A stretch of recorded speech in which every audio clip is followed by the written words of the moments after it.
So there are some people who control the power of who lives and who dies. And that's what we are supposed to talk about today, from all of you.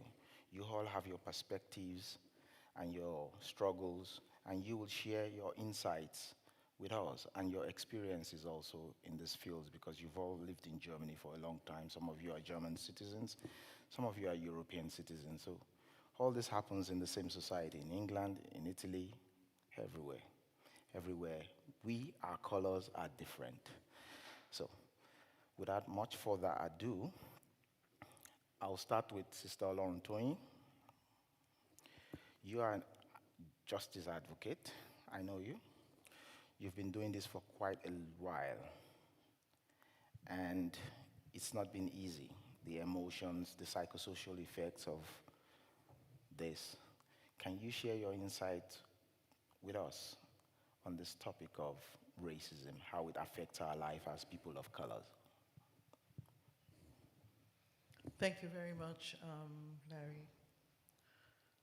I would first start by saying that racism is something which not only affects those who are exposed to it directly, but also everyone who is around. Yeah, it's something which we noticed in summer during the Black Lives Matter protests, how many people stood up and felt the need to protest. We have to go back and think about the roots of racism. Is your computer Mac? And racism Go on. is a violence committed on humanity. On one hand, for those of us who are not white, we have realized and we experience still the impacts today. So some of the impacts can be something as simple as frustration, anxiety, fear, and in worst effect, we're talking of a deep-rooted trauma. And the unfortunate thing is that the trauma, some people talk of post-traumatic stress disorder. Some people talk of post-traumatic slavery disorder. But the fact is that it is a perpetual trauma that how do you recover, how do you thrive from a trauma that is still ongoing, that is still systemic. So unfortunately, when we all watch this video of George Floyd, I think this impacts us to the core. For those of us who are attacked also on an identity level, seeing that video really resulted in sleepless nights for several people in the community. It resulted in those who have experienced such attacks to relive this aggression once again. And I would say that it is a responsibility of all of us to not only heal, but to transform, to realize that the healing from racism is actually one of the biggest responsibilities. So often we find that we go out and we protest and we demonstrate and we have all these demands. But the fact is there is something very fundamental which must be changed. Which must be changed at a very, very intimate individual level. And that is that we are all complicit as long as we do not realize how this has affected us. That realizing that this trauma which we're talking about, this wound which we're talking about, is ancestral. So for those of us who are white, you have to go back to your families and look for all those hidden secrets, all those dark secrets, and ask yourself, What does it do to you when you realize that your grandfather, to make it very clear, or your great-grandfather was responsible for a genocide in Namibia or in Cameroon? So we have to engage with these traumas on every level. And for those of us who are Black, while we engage with while it is obvious that there is a trauma which has been passed down, we also realize that we have not only inherited trauma, but we have also inherited resilience. And that means also looking and finding that inner power, that inner strength to deal with these ongoing, perpetual atrocities that continue. That means we all have to speak out. We have to see that history, our story, is told. Because there's no way that we can say we're sincerely trying to dismantle racism while the truth remains hidden or covered. So the first stage, I would say, is really to reveal the history, to retell the histories as they are. And the second part, I would say, is connection.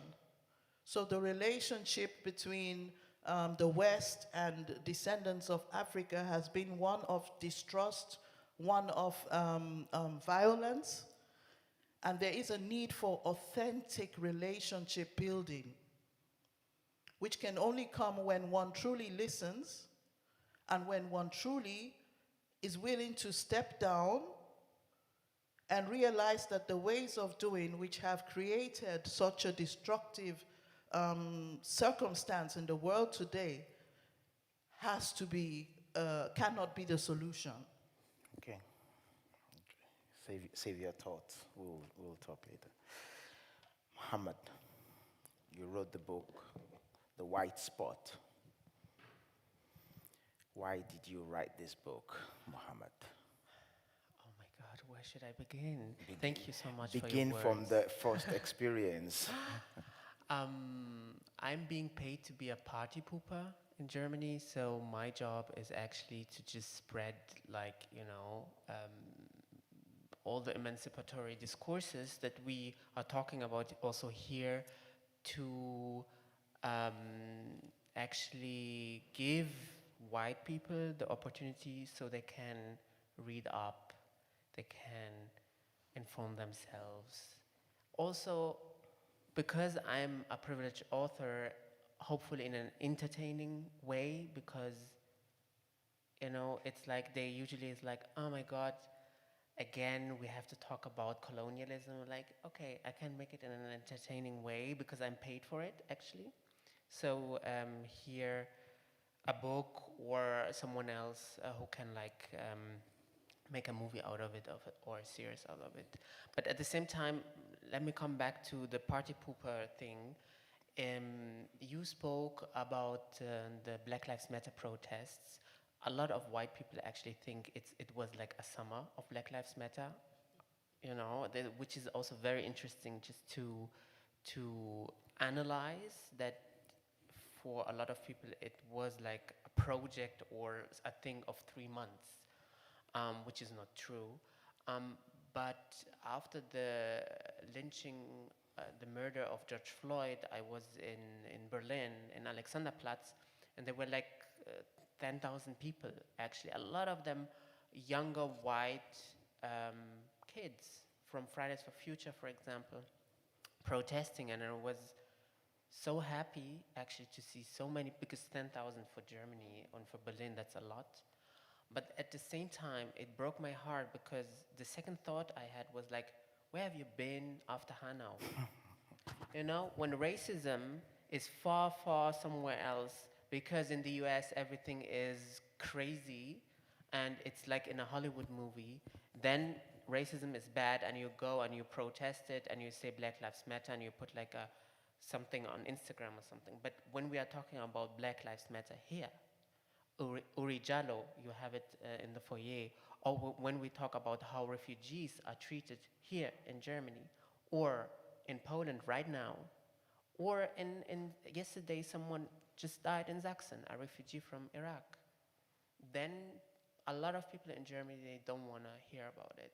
So this is why I wrote the book, to say, hey, we need to have a German conversation actually about all this stuff, about all this colonial, post-colonial dynamics, about people suffering actually, about your white privilege. We need to talk about white people, about white identity. This is white. Thank you so much. All of us, not only white people, all of us, me too, because my parents are from Morocco, and in Morocco there is an anti-black racism problem actually, and we need to go back into our history, family history, and ask exactly these questions, but at the same time really also ask, what are we doing today, what are we doing now, and why are we doing this, and how is this affecting different communities? So this is why I wrote the book. Thank you. I was in a conversation with two colleagues yesterday on the topic in the Maghrebs about deep-rooted racism that has been there since historical times. I mean, they still call black people abid in some Arab countries, which translates to slave, in my own opinion. So thanks a lot. Now I switch to Miranti. Miranti, thanks for joining us. As an Asian woman, have you experienced racism before against Asian, as an Asian? Have you ever experienced hate in any form? Well, first, thank you for the invitation. To answer your question, actually, since I'm living in Germany for about 17 years, but and so far I somehow never get any assault from a stranger on the street. But since the COVID-19 pandemic started in 2020, it started, and we have to be like I put myself into a situation like I have to be aware what people said to me, or maybe not saying to me directly, but actually addressing to me. So it started like at the beginning of 2020.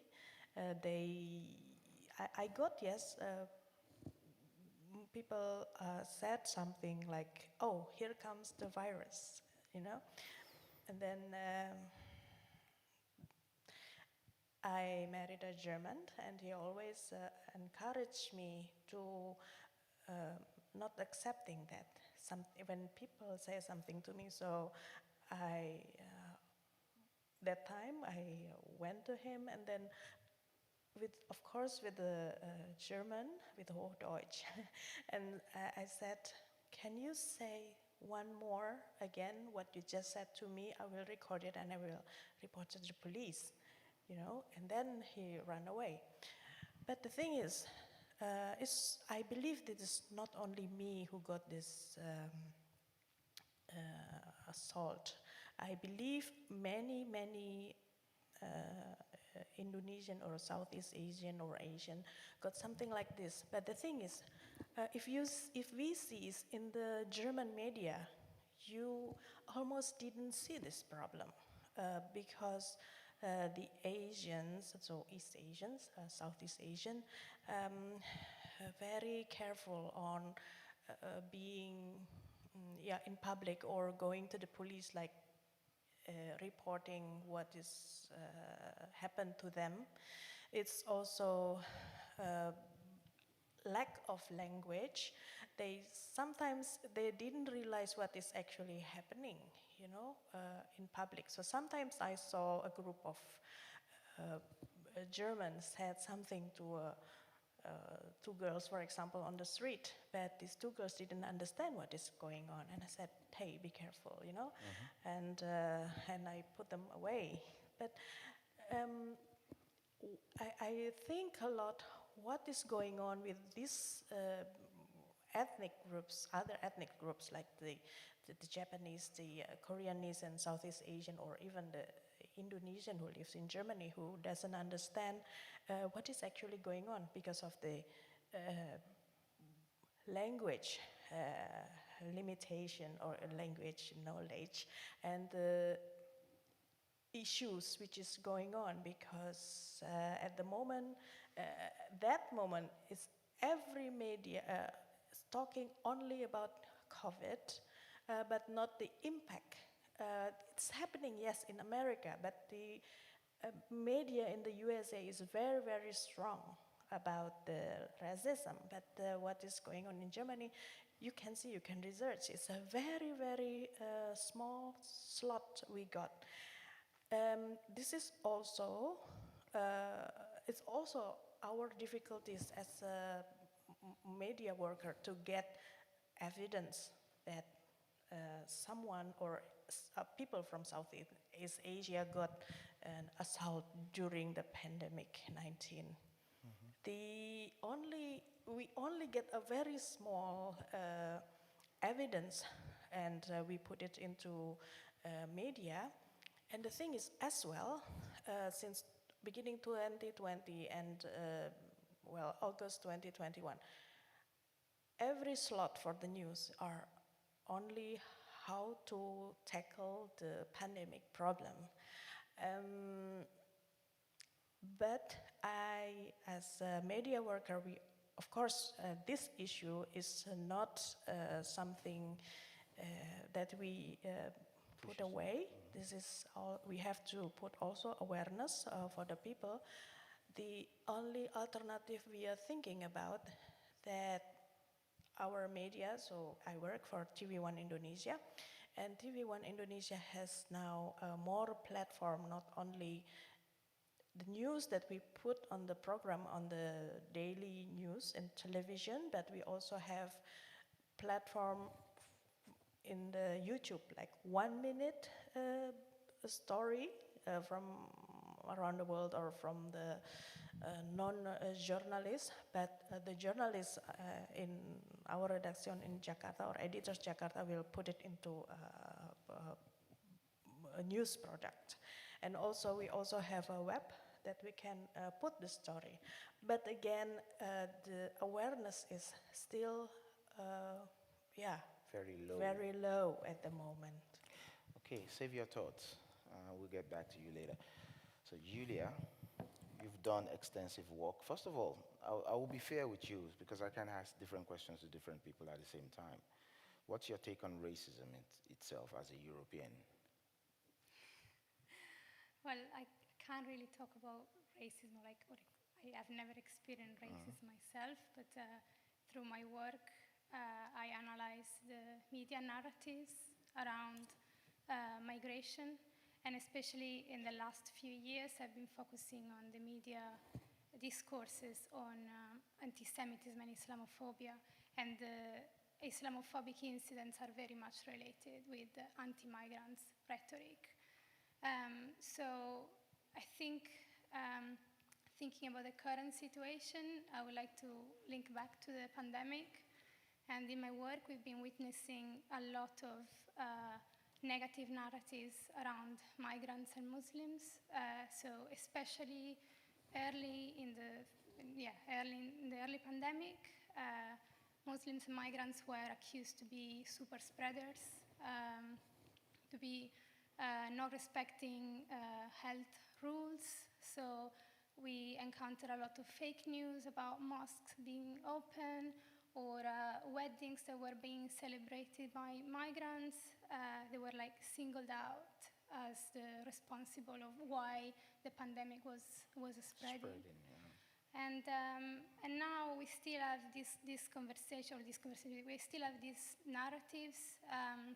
There was a recent case in Germany as well with the private conversation between specialists that was then picked up, saying that the 99% of the patients in intensive care unit were migrant.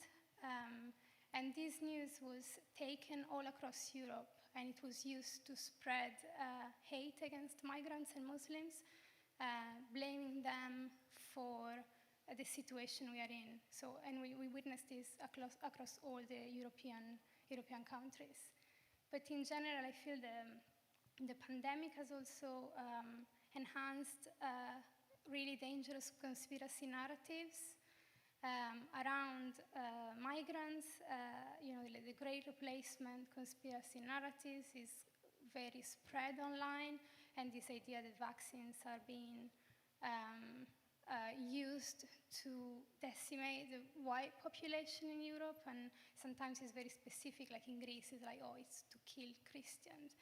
And then these narratives are particularly dangerous because they combine different forms of hatred, and they have an impact in the life of people. And there have been terrorist attacks that have been motivated by these conspiracy narratives, like in Christchurch, for example, in New Zealand, but also hate crimes in the UK as well. So I feel like people, and these narratives are like extreme online, but then they permeate into the mainstream media as well, with articles that might seem a bit innocent, but there is subtle conspiracy narratives about this replacement, this conspiracy narrative. It's good you touch on the online thing. Social media has become so dangerous nowadays. Everything goes on it. Do you feel safe on any social platforms now? Comfortable with it? Any one of you can start. Like Facebook, for example. I see they cut people's head on Facebook now. It never used to be like that back in the days, but now it's changing, and we all are hooked on this social media thing. It's like an addiction now. And you need to share with me and some of us, do you feel safe on all the social platforms? And are these social platforms, can we use them anymore as safe spaces to communicate? Any one of you? Okay, I think the social media could be our way to spread the news. But also, this can be also a boomerang for us if we don't take care about the words, how to say it, because this can be boomerang for us as the accused being, like attacking another side or person, but actually it's just want to say our opinion. So I think Facebook and Instagram and Twitter also being used very highly in our country, in Indonesia. Yeah, I also heard that people during COVID-19, most of them stopped watching television because they are really fed up with television. So therefore, we put this platform as well at the YouTube because people has this change from television to social media. But therefore, I think we really have to be careful. Otherwise, it's a boomerang for us. Yeah, I'm not sure about Facebook. I have the feeling that no one is really on Facebook anymore, but maybe that's only with me. But because you asked if we feel safe, I actually muted half of German Twitter. I'm not joking, half of it, because each time I put something, of course, people are like having all this racist talk about my skin color, about my alleged religion, whatever. So I was like, there is no actually common sense, or there is no way I can talk to these people, so I mute them. I don't even give them the honor to block them, so they make a screenshot and they say, oh, Mohamed doesn't like us, but I mute them and then they can do whatever they want. But talking about social media is talking about facts, actually, or lies. And I am a reporter, and I truly believe that facts are in favor of any emancipatory discourse. If we stick to the facts and report about actually what happens, that's in the favor of marginalized communities. Just an example, with the corona, we had different reports about how all the migrants in bigger cities in Germany spread the virus. There was like this famous wedding in Offenbach, this Moroccan wedding, and yes, in Morocco we know how to celebrate. But at the same time, there was a cluster next to Munich in a part where only white people were living, and they went skiing and they came back and they had all corona, but no one went there. None of my colleagues went there to report why these white people all have corona right now. So if we stick to the facts and actually have a look into the statistics, into the stories, and then we plant these facts somehow on social media. I don't know about Indonesia, but in the Arab-speaking web, it's very important to plant actually this information there, because there the people they don't watch anymore TV, Normal TV. like, you know.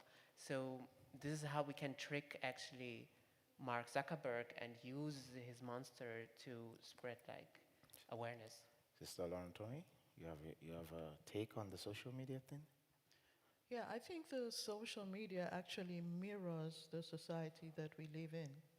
So I can't really say just that it's definitely not a safe space, and rightfully one can try to kind of counteract certain false information, miseducation that is sometimes being spread on social media.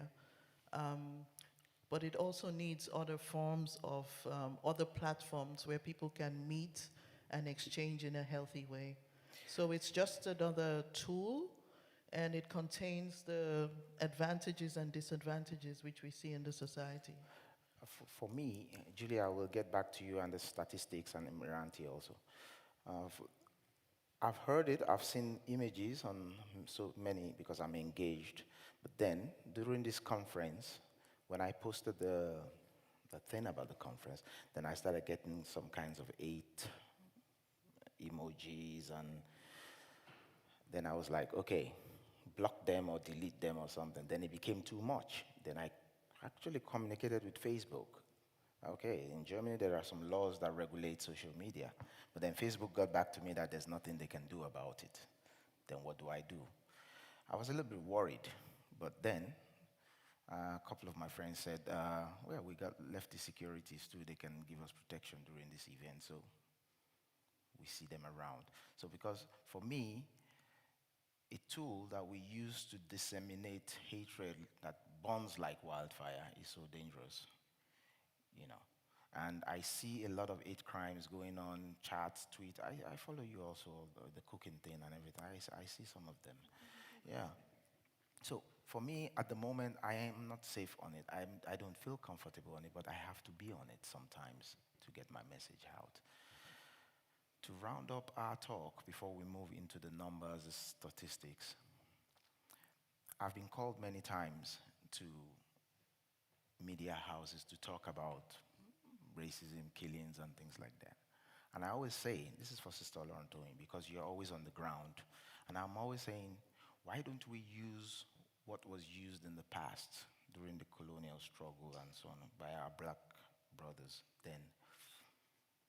Why don't we start talking to our people more in a way whereby, because some of these killings are not them. For example, in an hour, they were just in a cafe enjoying themselves. Somebody went in and boom, boom, boom, boom, boom. But some are as a result of our engagement, because of some of our brothers are not, I know quite a few brothers who don't know the difference between a Nazi guy and a normal white guy. So why don't we start using, and we need to keep people safe in order to stop the deaths. So why don't we start creating safe spaces in our communities? It's not the right approach, but then people will not die in the numbers that they are dying, you know. So my question is this: do you think it's right to start having safe spaces? Some people move to Hamburg because they are not comfortable in societies down south. There's a mosque in Hamburg, things are a little bit, in some places they don't allow mosque or there's hatred against. So do you feel that it is a right approach to start having safer spaces in cities and communities so that people can feel safer from hate crimes? Yeah, this It's segregating the society, but then safer spaces calls from really a definition of what is a safe space. So as we talked, we realized that that racism as a structure exists not in all societies, right? So just as there is racism outside of non-white groups, the same way we have this internalized racism which affects us, which affects certain groups. So the call for safe spaces, which goes on, sometimes leads to disappointment and even harm among some people in finding out that just because a group of black people are together doesn't necessarily make it a safe space. But what definitely is important is our empowerment healing spaces where people can get together and heal and empower themselves and really look into and actually one thing is very important, I think, because this is to say that we often look at the question of healing, the question of trauma, the question of being vulnerable as an isolated individual event or circumstance. So that means dealing with all these abuses, all these situations are done in isolation. And actually, if you look at indigenous or traditional African practices, it is a collective thing. So that means part of what I was saying before is, yes, we do have to gather and create spaces which empower us. Our ancestors have left us with unique gifts which we can use to heal, where we can use to empower ourselves, and then we're not such an easy target. And the same way, I think white people also need spaces where they can really confront. I don't want to use the word privilege anymore, but rather benefit, or what do you say when you donate Brood for the Welt, they are giving out. Yes, yes. So to rather look at it like that. Charity. To not talk of privilege, but talk of charity, to talk of white charity, white benefit, white dependency, because actually that's what it is, you know. That is what we're talking about. We're talking about these systemic inequalities of resources which have roots, you know, and which continue today, and which others continue to share, and which others continue to perpetuate in their institutions, in their laws, in their policies, you know. And yes, we do need spaces of empowerment, spaces of healing, spaces where we can thrive. And there I come to self-organization.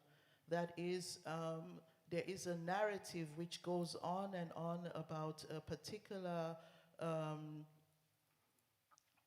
race being superior.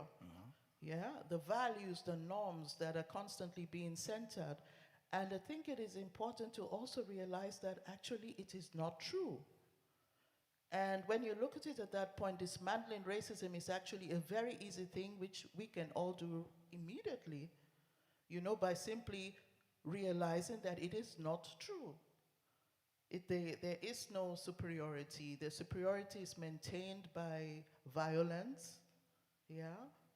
And this is, I think, what we have to look at. Okay, thank you so much. Well, we've had the first part of this conversation, and then the second part, we listen to some media statistics on hatred, hate speech, and so on and so forth. I will start with Miranti. You have the floor for 10 minutes to share your data with us. Thank you.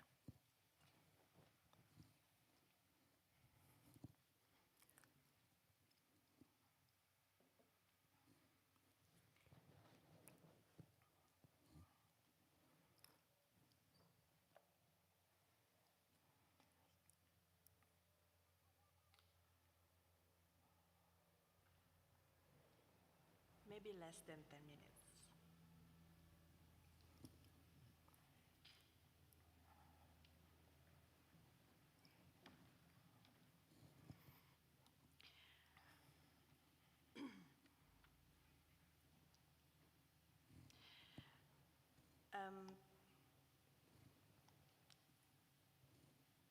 When the start of the pandemic of COVID-19, we are witnessing the grief through the Asian American community. We see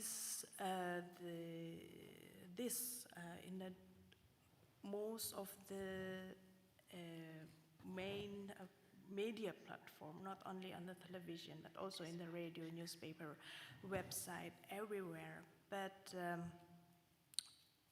it's very, very difficult to see what is going on with the to the attack. Excuse me. Okay, it's okay. Yeah. So, thank you. Okay, I'm going to talk about the Asian hate during COVID-19, and let me repeat again. At the beginning, we seized this problem from the what is going on in America, and we can see it in main media in America and United States. But what we see in Europe is actually also a lot of going on here. For example, in the UK, police data suggests a rise of 300% of hate crimes toward Chinese, East and Southeast Asians in the first quarter of 2020 compared to the same period of 2018 and 2019. So this is a really big number, sadly, and there is also some, maybe I am a bad, I'm not so good on doing research, but I finally got one research from a German NGO saying that their respondents encountered that attacks with the Asian immigration during this pandemic, saying that non-verbal rejection, facial expression or gesture 74%, verbal attacks 62%, and then institutional exclusion, for example, refuse of being given an appointment in hospital 27%, and physical assault about 11%. And Asian are there's also a question, Asians are responsible for the rapid spread of the COVID-19 pandemic in Germany, and roughly 800 respondents said 15.2% said agreed, and 84.8% saying disagreed. Okay,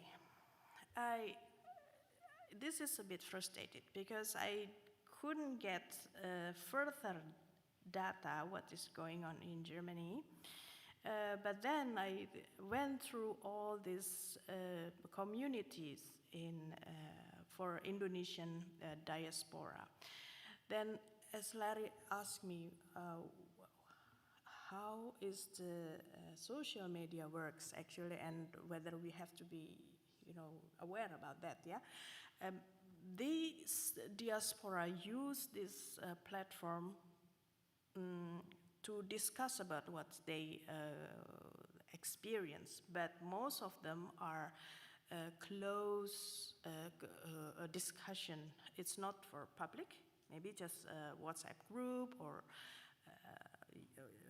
Facebook group, yeah, but it's not to, they really very delicate discussion. Sometimes they are very afraid of telling, even in a close community. So they they said they didn't want to report to the police because, yeah, there is no evidence, there is, how to say, the language barrier, they're afraid to get into calling the police, and they don't know how to answer. And then the most, what they are afraid is if they believe that if they call the police and then they will get their name, and then that probably they will get some difficulties in the future because most of them are students, and then what will happen if I have to prolong my student visa, for example? Will they see my name because I report something to the police, you know? This is also, their knowledge of living in Germany is also a big problem.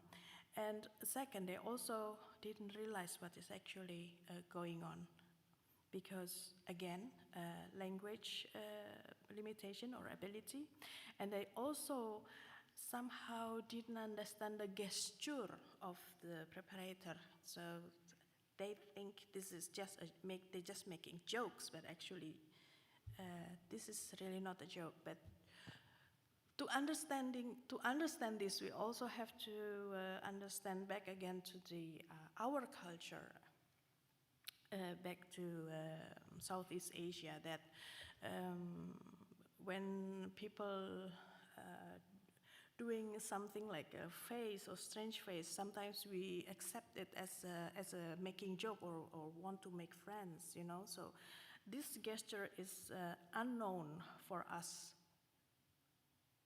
And of course, the issue awareness is a lack here.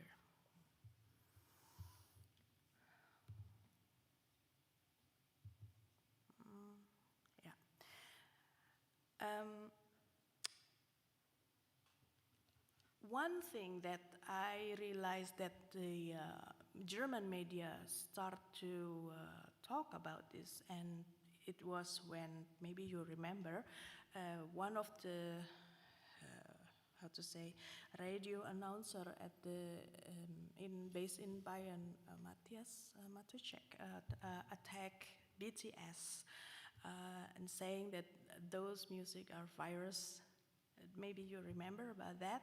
And this get the attention from not only from Germany, but rest of the world, especially BTS from Korea, got a lot of fan base, very strong everywhere in the world. But then this story is a bit difficult to understand. I also try to explain people whether this comment is racist or not in Indonesia. So we had a discussion in the Facebook, what is this actually, you know? But then the Bayern 3, the radio station, finally stops the program, and many people, of course, happy about this, but this is not but I think the case is not finished. Can you save your thoughts for a while and let Giulia give us some numbers? Sure, okay. So save your thoughts. Giulia? Yeah, save your thoughts for the final analysis, and then Giulia can give us his okay, intake. So again, me or we from the media again is finding difficulties to put it into television or YouTube because we are lack of evidence and lack of people who wants to talk about this, because they are really many Asian are very taking care when they are in front of the television or YouTube, because the impact they might get in the future. Okay, thank you so much, Miranti, for the analysis. We now take some numbers from Giulia Dessi from Media Diversity Institute in the UK. Can you come to the podium and give us your statistics and data? Thank you.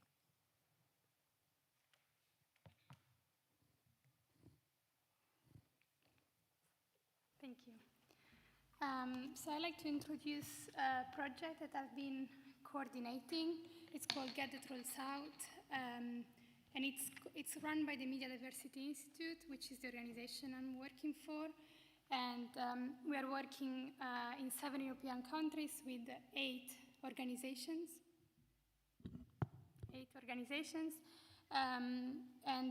Then recently we started cooperating also with the CMFE.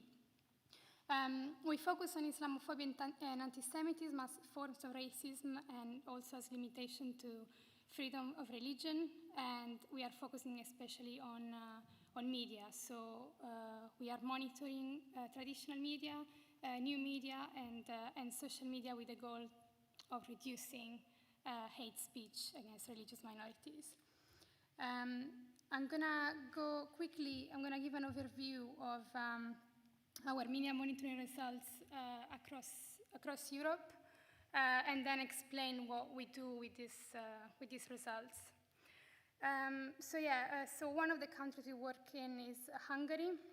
In Hungary, pro-government media outlets are using news that come from Western Europe, especially France, but also Germany and Sweden, and they inflate them, they exaggerate them, and then they present, so it's news about migrants, and they select news that are about violence, and they exaggerate this information, and they spin them, and they give the impression that migration is negative for Europe and for Hungary.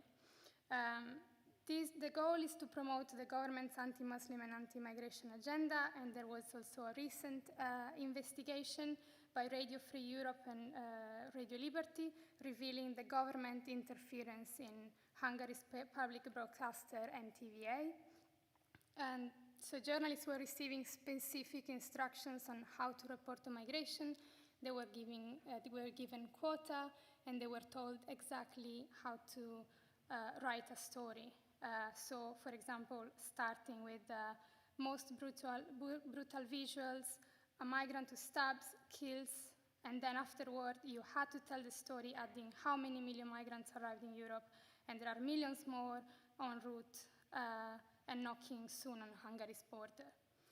So, and reporters were also told not to use the word refugee, but always to use the word migrant.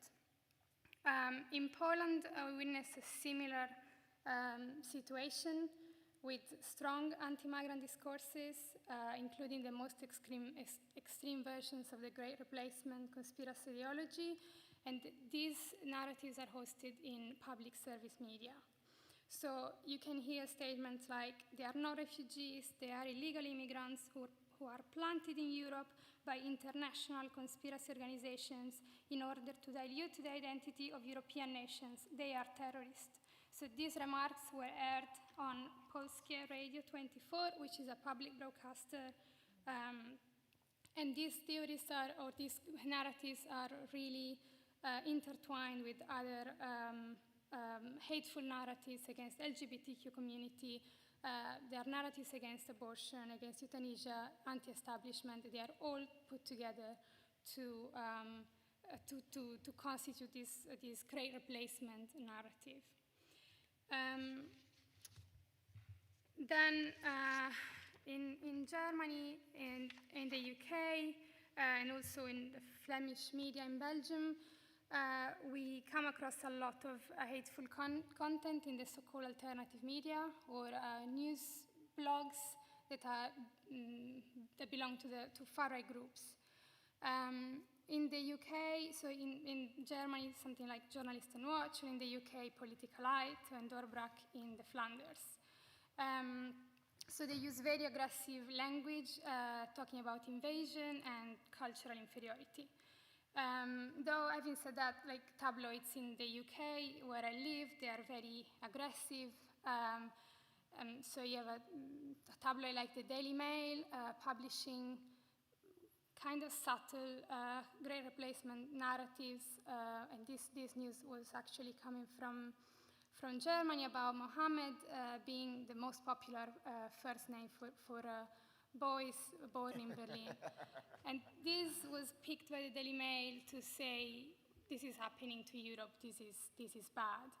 But then, and this is nuanced, and then the Daily Mail also published, this is from 2015, so a while ago, it was in the context of the Syrian refugee crisis, and they published a cartoon that was very serious, depicting migrants crossing the border to the European Union together with rats. So it is an image that reminds of the Nazi propaganda against Jewish people.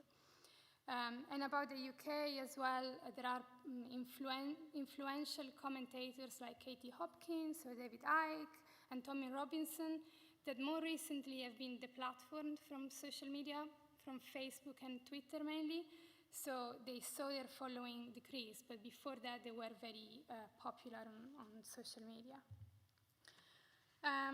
Then in France, the generation identity movement has been really strong, and though they were banned earlier this year, before the ban they were hosted on national TV. So they were given a platform to talk about their actions in the Pyrenees, in the Alps, trying to stop migrants. But then, like France is also a country where there are political candidates, presidential candidates like Marine Le Pen or Eric Zemmour, who is not a candidate yet but might be. And he was a host of a TV program on CNews where he was expressing anti-Muslim and anti-migrant rhetoric all the time. Now he doesn't have this program anymore, but still he's a guest in many current affairs news.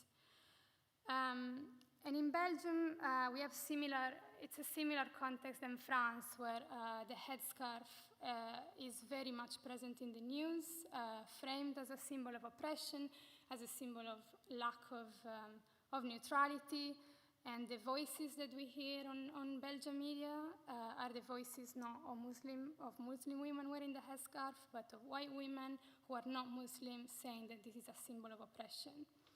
And in Belgium, I also wanted to mention the narrative around suburbs or unprivileged neighborhoods, and one of them is Molenbeek, and it's been used all across European media as a symbol of a no-go zone.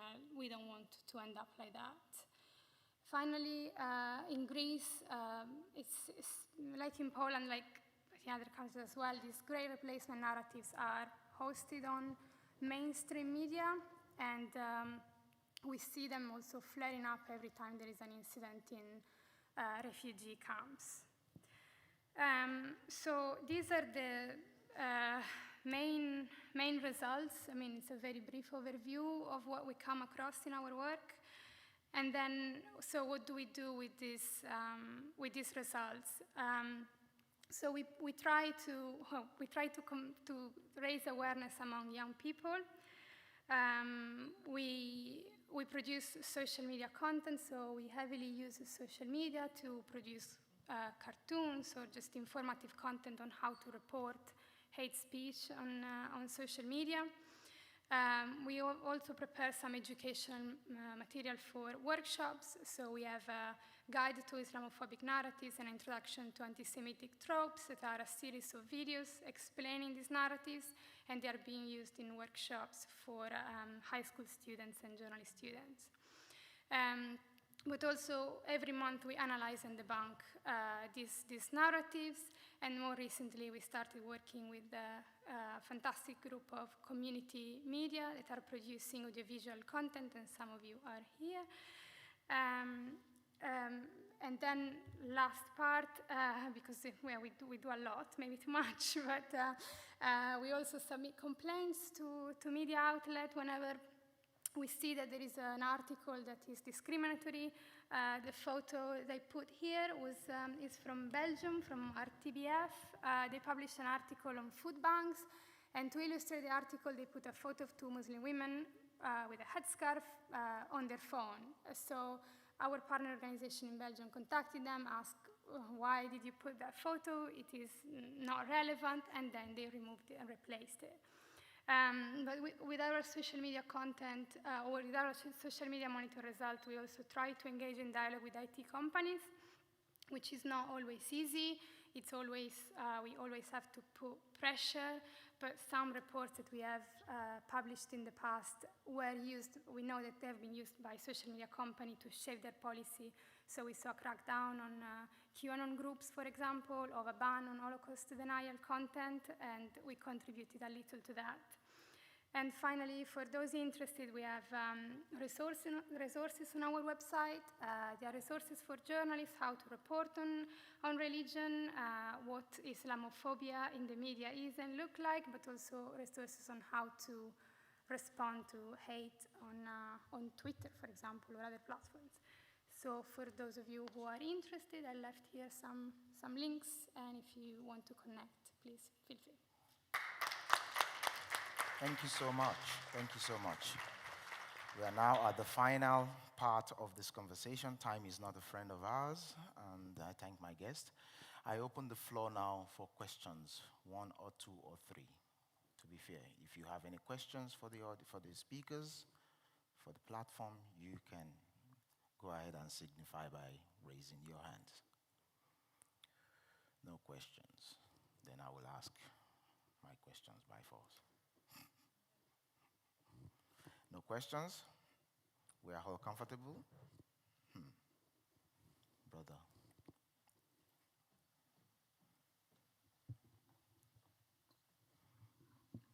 Ja, hallo. Mahmoud mein Name. Ich wollte sorry, English. I wanted to make a remark to the hate speech and the narratives that are around racism in the US and Europe and everywhere actually. And what I do see in the social media is a narrative shift into reverse racism, into reverse victimhood, as it was also mentioned. So it's not only the actually degradation of the people, but it's demonization, is making victims of the people themselves, and this is a more driving, dividing force than hate speech actually is. And my question is how to go about this, how to counteract this, and where is the plan of the white majority privileged society to deal with these sorts of nightmares, for fear is spelled false evidence appearing real. Anybody wants to answer that? The experts with the numbers. Mohamed, you can do. Yeah, thank you so much for your question. Actually, this happens to me very often in interviews. As a reporter, I interview people, but as a book author, I get interviewed often. And just as an example, I was invited to an interview at a public broadcaster here in Germany, and I thought I was invited to talk about police brutality, actually, because I work on police brutality. But there was the time when someone in Catalonia couldn't translate the poems of Amanda Gorman from the US, and that person actually had the plan to ask me about why white people cannot now translate poems by black people, and this is like discrimination and all this stuff. And I really had to rethink how to answer. But my answer was like, yeah, you can talk about this because this is a topic apparently. But like anti-racist views are not about, actually there's freedom of speech. You can also say racist things. The only difference is that there are a lot of people actually working right now on the mainstream, but as activists and having a counter narrative telling you that you are a dirty racist, actually, when you say something racist. But for me, in Germany, it is very important to take the conversation out of that box that, oh, we can't say this anymore, and now everybody is against white people or privilege or charity, whatever it is. And I'm like, no, we are actually talking about stop killing us. We're actually talking about stop discriminating us on the housing market, on the labor market, for example. So it's going deeper than a German white person not being able to say a racist word, or being called Alman, or being called a Kartoffel or whatever. So it's also about talking points, actually, for me, because I get pinned into this.